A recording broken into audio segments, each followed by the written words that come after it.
প্রিয় চট্টগ্রামবাসী, একটা কথা স্পষ্টভাবে মনে রাখতে হবে, এই নির্বাচন কোন বিচ্ছিন্ন ঘটনা নয়। এই নির্বাচন জুলাই গণঅভ্যুত্থানের ধারাবাহিকতা।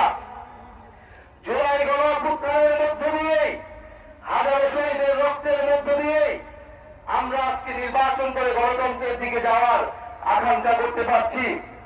অনেকে মনে করছে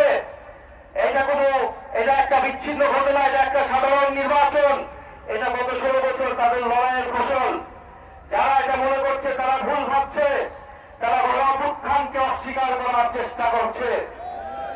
জুলাই গণঅভ্যুত্থান হয়েছিল ফ্যাসিবাদ এবং আধিপত্যবাদকে মোকাবেলা করে এক নতুন ইনসাফ ভিত্তিক বাংলাদেশ প্রতিষ্ঠার লক্ষ্যে।